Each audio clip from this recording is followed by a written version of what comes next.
Hello everyone, this is part 8 of What If Naruto Had a Secret, and I hope you guys enjoy this video and to like, to subscribe, to share, and check out the playlist. To see more, comment down below. Now let's start the intro. They call me a god. They call me a god. They call me a god. Join my membership, the perks are great. It's in the description. Pacing near the wall beside the north gate leading out of Konoha, Ino kept glanced at her watch every 5 minutes and snorting. Leave it to Naruto to totally mess everything up. They should have left an hour ago. Grumbling, Ino glared at her sensei in utter annoyance, yet the chronically sick Jaonin seemed completely impervious to her glare. He was even content to remain crouching in the shade of the gates, listening to Shino talk with the bug crawling along his finger. The silence continued onward for another half hour before Ino's temper finally snapped and she stomped her foot on the ground, her teeth grinding. That barker. If we have to wait one more minute. What were you thinking taking such an idiot on our team? At this Hayat coughed, looking up at her curiously. When Ino edged her hip and crossed her arms, an obvious sign of her dangerous displeasure, Hayat started talking. Each team is designed to be balanced. We're balanced by having one of the biggest morons in Konoha on our team. Ino demanded curtly, eyes narrowing. Char, I don't see it. Each team is designed so that there is one ninja for gathering information, one for creating a strategy using that information, and one that can create the tactics needed to make the strategy succeed.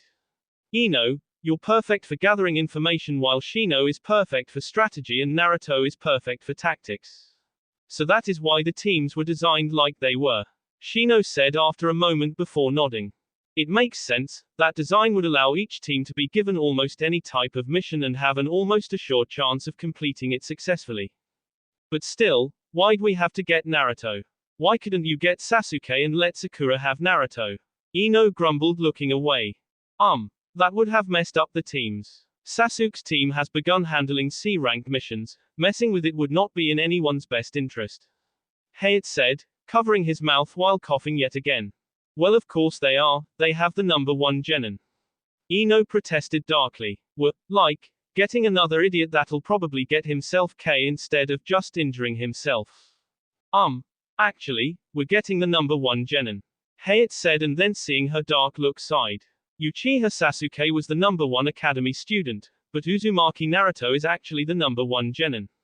It's the teamwork that makes Team 7 the premier team. What are you talking about? Shino inquired curiously. Well, how can I explain? Hayat said, rubbing at his nose. Sasuke-san and Team 7 have just begun performing C-ranked missions, while Naruto has completed one B-ranked mission successfully and is about to perform another.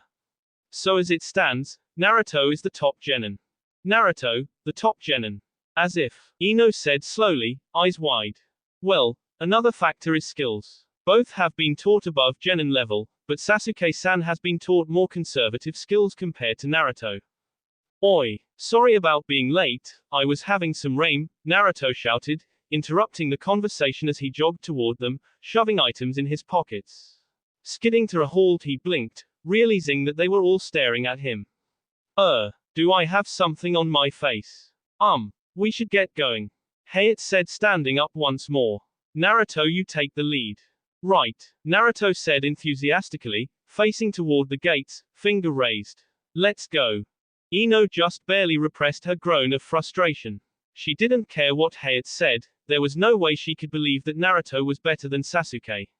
The boy was a hyperactive monkey, his voice grating, and could he not grasp that orange was not a good color? Hell, she hadn't spent more than a few minutes with the blonde and Ino's eyes were already starting to burn from the color. Why did she have to have the moron on her team? Reaching up, Ino rubbed her temples, biting her tongue against the urge to shout at the boy as he led the way beyond the gates. About 20 minutes later, Naruto started singing a nursery rhyme in a grating voice and Ino felt her eye starting to twitch. Abarum Shino had not graduated as the best student, nor had he graduated with a clever nickname. Shino had, to the vast majority of the graduating class, been just another guy. This had been fine with Shino, he preferred the quiet, it was a preference that he had picked up from his exposure to both his father and his Kikaichu family. So needless to say, listening to Naruto sing put his hard-gained stoicism to the test. High up is the castle wall, that brightly showed up who drawed the classes try. The moon is prising high in the depths of night. To rise and fall is people's fate, the moon shines so bright. How I love the moon. Shino winced. Naruto sounded like a banshee or the screeching ghost of a victim. His voice even affected his Kikaichu, who demanding the blonde's immediate death.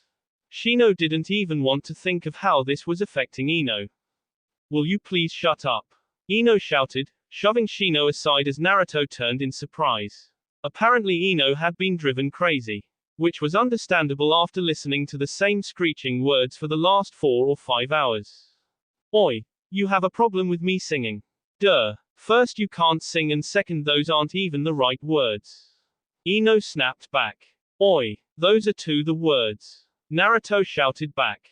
Are not. Are so. Are not. They are the right words. If you think you can sing it better then why don't you? Naruto shouted, not backing down one iota from Ino. Are you really going to? Shino started to ask, already sensing that was the case. When Ino shot him a glare he sighed, allowing the two to continue their tirade. Ino, apparently satisfied that Shino was silent, snapped her attention back to Naruto, hands on her hips. Cherry blossoms gracefully bloom o'er the fields that lie, high up is the castle wall, where have warriors gone? Where is the moonlight that brightly shone up high, shone upon the warriors who drained the glasses dry? Naruto's mouth opened in surprise, which Shino felt like mirroring. Ino's voice had been soft and gently. It was almost like listening to a professional singer. Can we please continue with the mission now? Hayate said, coughing, startling all three. Naruto snapped his mouth shut and turned marching off ahead, but this time he was silent. Ino crossed her arms and allowed Shino to resume his spot directly behind the other boy. Once Shino had gotten over his surprise at Ino's voice, he considered the fact that Naruto and Ino seemed to argue and fight almost every time they turned around. Usually Naruto would provoke Ino, but he could count at least one instance where Naruto had been provoked. Shino felt uneasy about that. They were a team after all and they had to work together. Those two would never be able to do that, which made one fact obvious. Unless Shino made the effort to bridge the gap between the two, they would never be a team. He just didn't have an idea of how to do just that. Ino had never been a fan of teamwork, but she had grudgingly worked with him. However, with Naruto in the formula now that would never happen. They would probably go against anything he suggested if it was backed by the other. Still, Shino knew he had to do something and that meant private team training. No Hayate, no friends. Total isolation so that they could learn to get along, or to at least set aside personality conflicts. The most likely to agree with the least amount of resistance would probably be Ino. That decision made, he checked in briefly with his Kikaichu family that he had spread out around them. There was nothing out of the ordinary going on, a few wild animals but no people other than an old man gathering fruit. Turning his mind away from those, he checked on his teammates, finding things in proper order. OWW. Naruto suddenly shouted S at his N. Shino was jarred out of his thoughts, watching as the bug he had placed on Naruto darted off the blonde and back into the safety of Shino's body. Shino spent a few minutes watching Naruto grumble, then turned his attention back to the bug in question, Kumi-chan. Kumi-chan was apologetic, explaining that Naruto's chakra had goaded her into biting. Shino scowled, asking other members of his family to see how they would react to Naruto's chakra. As a handful left, he wondered what kind of chakra could be so powerful as to override his family's training. Shino had his question answered minutes later when Naruto started S at his N while his family returned to him. He waited patiently for the few he had sent out to settle and then gently prodded the oldest involved, Mako-chan. Her answer, that part of Naruto's chakra urged us to gorge, only deepened Shino's confusion. Shifting his attention back to Naruto, Shino wondered at the impossibility of it. His family had been exposed to Hayate and Sasuke, both had large chakra capacities and yet they had never had this problem.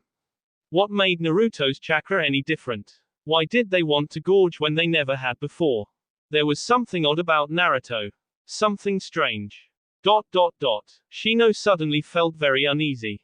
Naruto was smiling, he was laughing, being a nuisance to his teammates, but he didn't care. Because he was on a mission, so he was pretending while hiding the tight, hard knot in his stomach. It wasn't fear, it was more like dread, but it was there in a knot. A dread that he would have to do it again, spend another night of uneasy sleep dreaming about another ninja's death. A death he would cause, that he would have to cause. Like Anko had taught him in Kusa better than him, he would hate it, but he would do it. It was hard, to create the part of his mind that he would need to survive the splattering of B, but Naruto thought he was halfway there. So he kept his game of pretend going, wondering if the others were able to take a life. Well, that and why the hell they had to do all this damn walking. Why couldn't they just be there already? He hated these long periods of nothing, it was so boring. Oh well, at least someone had bothered to acknowledge him as an experienced ninja. Soon he really would be Hokage and everybody would see his strength. The thought of him being Hokage was enough that he started chuckling to himself, imagining his future self kicking Sasuke. Then Sakura would be fawning all over him and then, he scowled, blinking as he realized he had never really thought of what would come after that long dreamed of day. Oh well, it didn't really matter, he'd figure that out when he got there. It was around this point that his thoughts were interrupted by his stomach growling in hunger. Putting a hand to it, Naruto grumbled slightly, glancing at the sky, startled that it was actually darkening. He hadn't realized just how long they had been walking. The upside would be that they would be stopping soon so they could eat. This was a good thing since he really didn't want to complain. Anko had done a lot to dissuade him of that. He felt a tremor run up his spine at the mere memory. I think it's time we stop for the night, Hayate said, bringing the group to a halt. Finally, Ino muttered, sitting down on an overturned log. Naruto rolled his eyes as he slung his pack off to collapse at the base of a nearby tree, hunting for a cup of his instant ramen. Finding it, he grinned happily and started noisily satisfying his stomach's grumbling. Was there anything better than ramen? Well, maybe a K from Sakura, not that he would really know. Debating the two options, Naruto realized that he was being watched and snapped his attention up to find Ino glaring at him. What the hell? Naruto glared back, unintimidated. Snorting, Ino looked away, watching Shino talk to his bugs and Hayate start a fire. Naruto muttered something and then went back to his meal, ignoring the apparently obvious fact that Ino didn't like him. He didn't have a clue why and he didn't care. She was another damn Sasuke fangirl and she was not Sakura, so she was beneath his contempt. Then his chopsticks of ramen paused halfway to his mouth, a sudden thought hitting him. What if he smelled really bad? Anko would have him upside the head. If she didn't, then he usually didn't care what he smelled like. Still, he didn't want to be the smelly guy. Lifting his arm, Naruto sniffed his armpit only to frown. Obviously that wasn't it. That was when he felt her attention again, and looked up to catch her staring at him in confusion. What the hell are you staring at? Naruto snapped. You. Ino shot back. Kami, you're disgusting. You're like a stupid monkey. Hey, at least I'm not pining over some gay pretty boy. Naruto shot back, and then when she opened her mouth to say something, he see her off. Save it. Ino's face reddened even more, then started to angrily pull things out of her pack, muttering. Naruto made it a point to eat as horribly as possible, ignoring her. Briefly he wondered if Anko would help him hide Ino's body if he K her, then decided that she might point out that he would have to K Shino and Hayate as well. Well, there went that idea, he would have just ignored that annoying girl. Well, that and piss her off, so as far as Naruto was concerned, anything that pissed her off was a good thing. Finishing his ramen, Naruto tossed it beside him and grabbed another cup, scowling in thought as he ate. What was Anko doing? She had seemed so upset. Yay, upset. Anko had been upset last night about him and this team. Why couldn't he have just stayed with her? Ino woke up slowly to the odd, yet pleasant, sensations of warm breath tickling the nape of her and something hard pressed tightly against her. It felt like a kunai, yet she had no question that the breath on her was nice. Which meant, in her sleep-clouded brain, it was Sasuke. That wasn't quite right, however, she realized a few seconds later through her sleep haze. The black-haired god was miles away, possibly still in Konoha, and whatever was pressing against her didn't quite feel like a kunai. Hesitating, she shifted in the sleeping bag before cautiously slipping a hand behind her. She then slid her hand away. She laid there, her mind working furiously. Sasuke wasn't around, and if he wasn't likely to turn up in her bed. Naruto, dumb as he was, would have more sense than to do something so ill and stupid. So that left either Shino or Hayate, but the person behind her didn't feel like he was even as tall as her. Opening her blue eyes slowly, she stared at the side of her tent for a moment wondering. The simple answer would be to just unzip the bag, climb out and see who it was. Shifting slightly, which meant she had to press against the kunai even more, she tugged at the zipper and found it stuck. Frowning, she stopped, then she felt the male behind her stirring as he woke up. She heard a yawn followed by a moment of silence. Ino felt the way he quit breathing, though his kunai never seemed to change. Then she started seeing red when she heard a familiar male voice whispering a prayer. Ino narrowed her eyes, anger and embarrassment building inside her. Ino might have even let him escape unharmed to avoid the embarrassment, until the kunai pressed against her like she was a holster. Uzumaki Naruto, you are a man. That shouted. The sleeping bag was asunder as Naruto promptly tried to escape and Ino grabbed him around the end to alternate strangling and beating him senseless. In Naruto's defense, his innocent act was flawless but Ino didn't care, all that mattered was the blonde L. He tried to make another break for it during a moment while Ino caught her breath. He was promptly rewarded with a swift blow to his C from behind. Whimpering in pain, he had no choice but to suffer the continued wrath of Ino who, as was widely known, had no mercy when she was pissed. An hour later, finally finished beating the boy to within an inch of death, Ino dusted her hands off, turned and marched out of her tent. Who did that bastard think he was? Did he just think she wouldn't beat him? Her anger was only compounded when she found Hayate and Shino staring at her. What the hell are you looking at? Ino shouted at Shino, actually radiating enough intent to make him flinch before wisely turning back to his bugs. Ino huffed, trying to calm down. She tried to rationalize a reason why he would turn up like that in her tent. Sadly, it was impossible. Ino could see no damn reason why he would ever show up in her sleeping bag. Running her fingers through her hair, she huffed, noticing the slate-colored sky as she marched into the forest, looking for a stream. Maybe those guys could stand to go without a bath, but Ino demanded one, especially after having that Naruto pressed against her. 20 minutes later, she stopped and stomped her foot in frustration, glaring heavenward. Why me? Ha! Why? In answer, there was a clap of thunder, signaling the beginning of the early morning shower. Oh, that was just perfect. First she got AL as a teammate and now she was going to get drenched. Was she such a bad person that she had to be punished like this? Grumbling, knowing defeat when faced with it, Ino sloshed her way through the rain, avoiding the mud as best she could. She could handle getting wet, she could handle Naruto, but if her clothes were ruined by mud she would go ballistic. Hayate normally liked going out on missions, even easy ones like this, because they always seemed to help him. He could breathe easier, felt more energy, and even with the humid air, it was no different. Save that he now had a throbbing headache, one that had nothing to do with being sickness.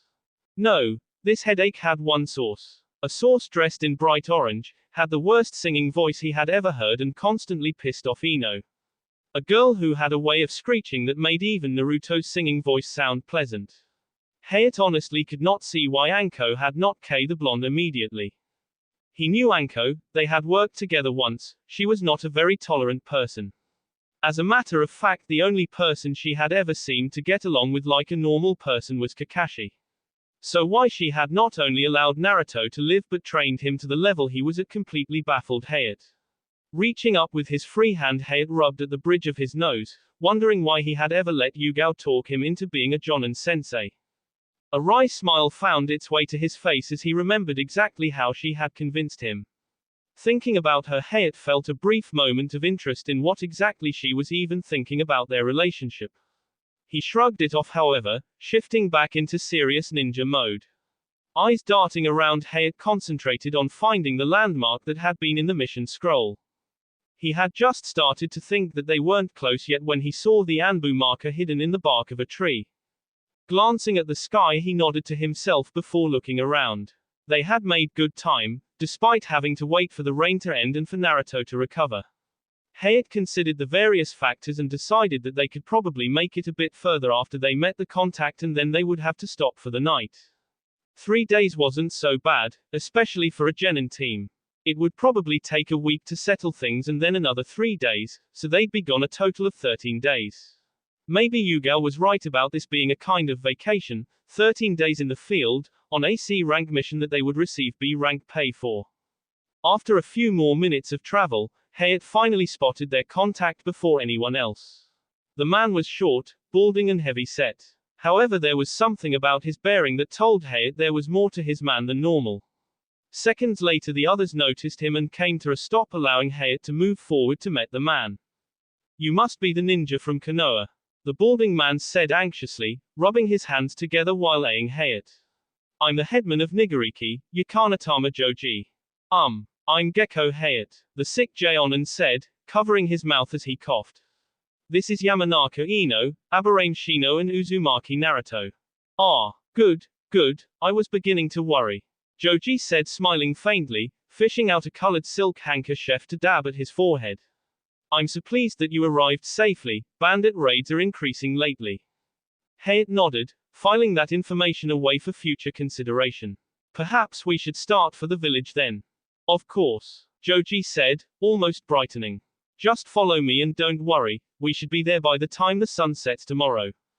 "The way you say that sounds like it's not soon enough," Ino suddenly interjected, causing the man to pause and glance at her with a reassuring smile.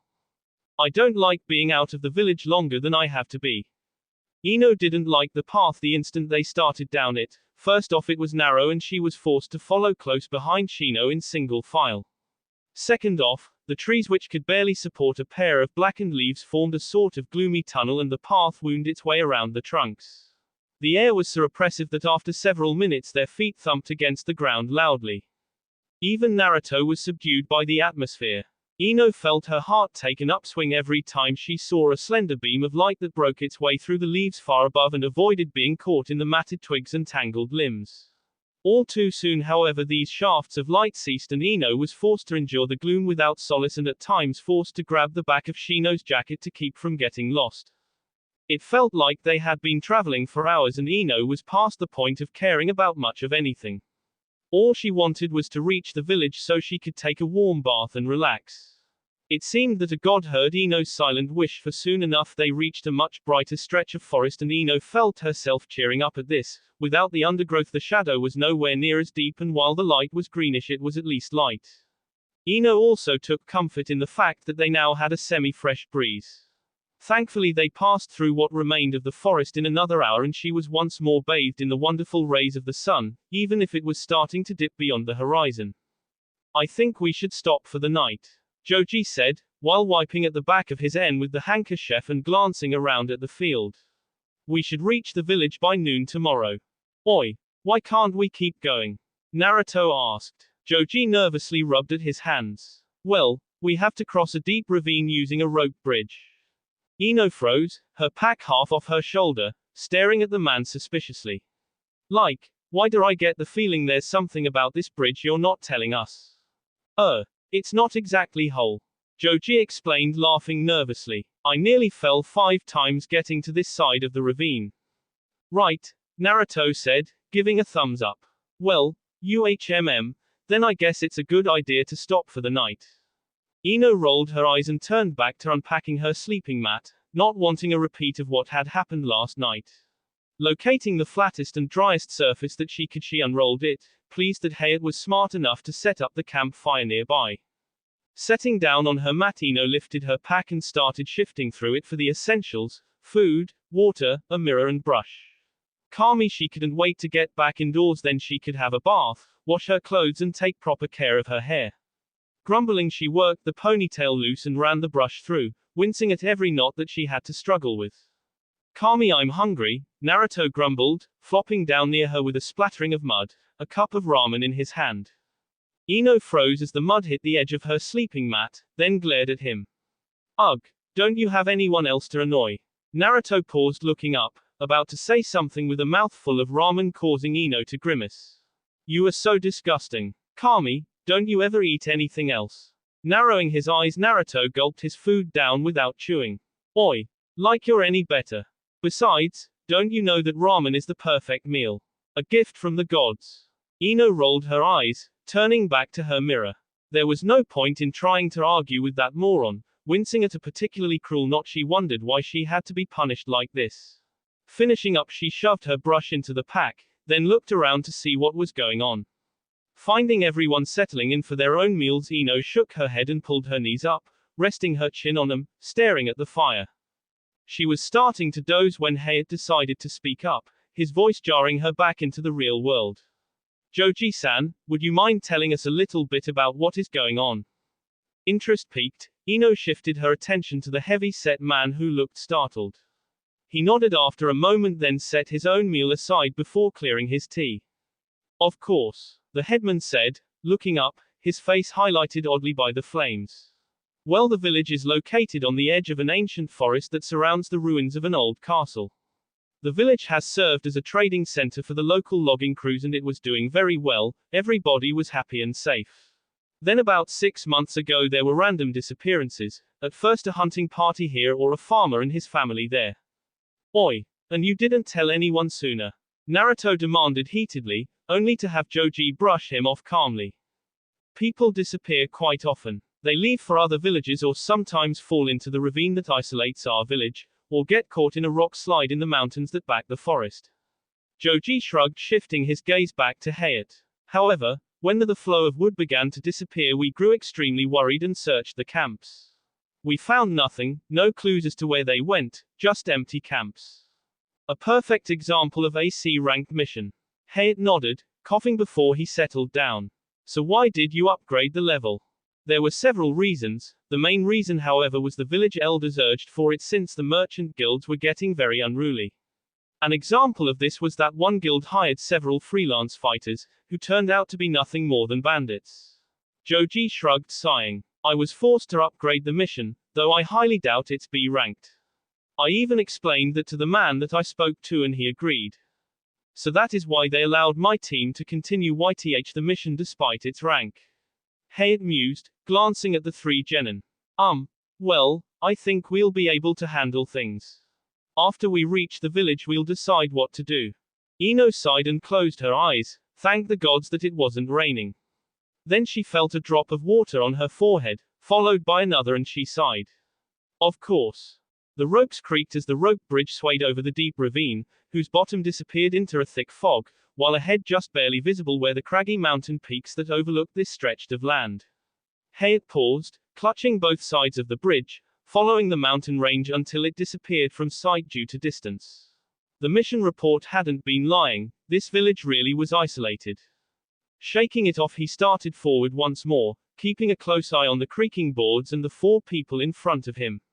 Joji was taking things slow but confidential, Naruto was grumbling but otherwise behaved, Ino was silent, her hands clutching the ropes, and Shino was walking calmly. He really hoped that they didn't overtax this bridge, he had no desire to find the bottom of the ravine. He hated to think of how anyone ever managed trade with such a bridge, especially a logging village. It presented a problem, at least until Hayate realized the simple solution. If the forest butted against the edge of the ravine, then a simple pulley system could be set up and the logs could be sent across to an awaiting wagon from the customer. It would be simple, direct, and most importantly it would keep their monopoly on the logging trade. Stepping off the bridge, following Shino, Hayate paused, glancing at the 2 haggard-looking men on either side. Obviously an attempt at keeping the bridge in the village's control, the men offered a polite greeting to Joji and the heavy-set man returned it warmly. Hayate took the moment to study the layout of the land, noting that the forest would block any direct line of sight with the bridge. Well, shall we? I'm sure we're all ready to be in Nigariki. Joji suddenly said, his tone more energetic as he set off at a brisk pace. Ino groaned before staggering after the man, which worried Hayate. He had known Ino had lower stamina and chakra than the rest of the team, she barely put any effort into her training after all, but he had thought she was at least tough enough to handle a bit of a march. Naruto was practically bouncing with each step, which according to the Kusa mission report he had read, was to be expected. Ino, however, was almost dragging her feet, forcing Hayate to consider options. If he tried to force her into training she might give up, he would have to speak with Yugao and see what she could suggest. Kami, how he hated having girls on his team, he was never sure how to handle them. Of course if she could find some sort of motivation he would have nothing to worry about. Coughing, Hayate frowned, well, Ino had shown some interest in Kenjutsu. Maybe if he spoke to her about it again she would ask for him to train her. He hoped so, she would be perfect for it since Kenjutsu required very little stamina compared to Taijutsu and Ninjutsu. We're almost there now, Joji said brightly from the lead, picking up the pace. Hayate remained silent, putting the TS about Ino out of his mind and instead thought about how best to go about this mission. Gathering information would be needed, stuff that Joji left out since Headman almost always omitted something. Nodding to himself he relaxed, pleased when they finally swung north and then back south so that the village was suddenly within sight. It was located in a pleasant-looking valley, with high walls made of what appeared to be only recently seasoned timber with sharp points. Obviously they were designed to deter either animals or humans. The gates looked solid, with sentry S. Following Joji, Hayate was unsurprised by the security both visible and invisible. The genin however seemed unaware of how many eyes and arrows were targeted on him at that moment. Except Naruto, who gave an empty patch of the village wall a middle finger as he walked. Drawing to a stop before the wall, they watched as a man's head suddenly appeared above the wall to stare down at them. Joji-san, is that you? Yes, Araki-san, Joji said tiredly, wiping at his forehead with his rag. Isn't that obvious?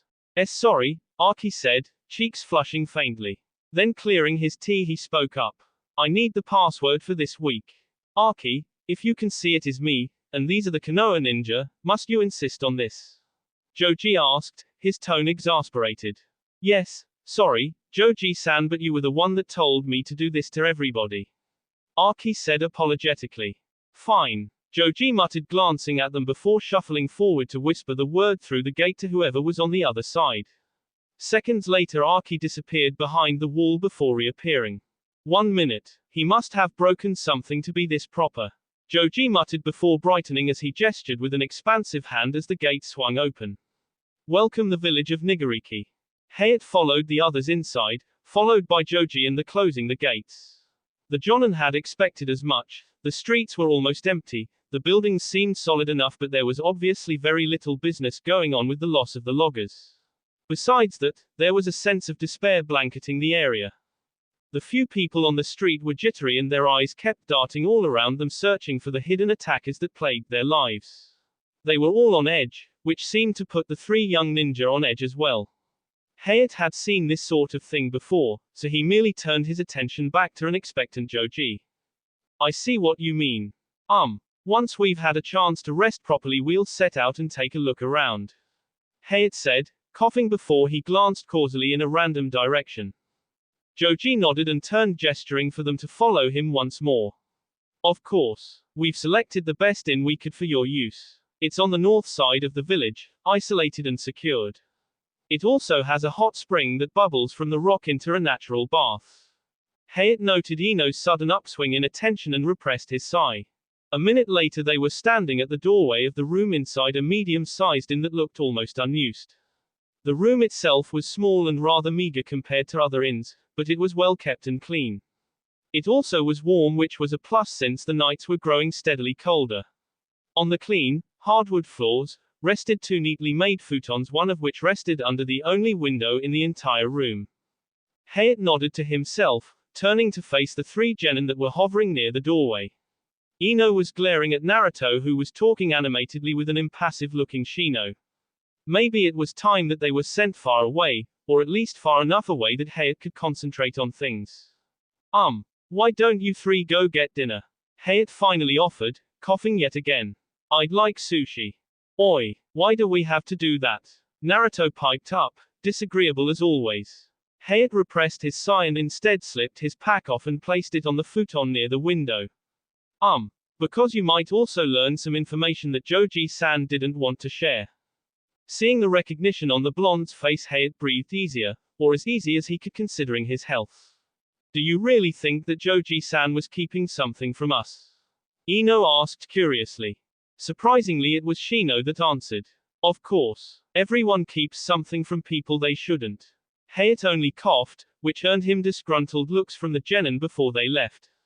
In the gathering gloom just before sunset, a small side gate opened noiselessly as the guard deliberately turned his back to allow a lone figure, dressed in a traveling cloak, to slip unchallenged out of the village and into the silent forest. The figure, a bald heavy-set man, hurried among the trees, keeping his cloak around him tightly. The figure moved quickly and sure-footed through a maze of paths, barely disturbing a leaf. He had been one of the village's best hunters when he had been younger. Finally, after several long minutes, in which the gloom of the forest had deepened, he reached the prearranged location and stopped. "You're late, Joji-san," a deep voice said hidden among the shadows of the nearby trees. Joji turned toward the voice, his face set into a slight scowl. "I can't leave just whenever you like, there are problems I have to handle. Things that must be dealt with before." "Yes, yes," the mysterious man, dressed in a hooded cloak said, stepping into view. "We have noticed that. You brought more people in." "I had no choice," Joji started to protest until the man see him off. "We asked you to keep outsiders away for the moment. Which I told you was impossible," Joji snapped. "However, these people are unique. I think she'll forgive me for these interesting people." "Define interesting," the mysteriously hooded man responded. "Ninja. Ninja. Yes." Joji nodded anxiously. The hooded man paused, as if listening to something, then turned as if to leave. "Then we will let you live." "Let me live." Joji paused, smiling faintly. "You are so gracious." The man tensed, turning to stare at Joji intently. "Do not make the mistake that you are beyond our touch. She is free and there are always those that are willing to serve her." "Oh, I am sure," Joji said, lifting his chin defiantly. "However, I am Minamoto Yakanatama no Joji, last surviving heir of the Minamoto clan. Do not forget with whom you speak." The man was silent for several long minutes before he spoke, his tone oddly amused. "Do not worry, Minamoto Yakanatama no Joji, neither she nor I shall forget with whom we speak." That will be all for this video. Be sure to like, subscribe, share, and comment down below for more videos. Goodbye.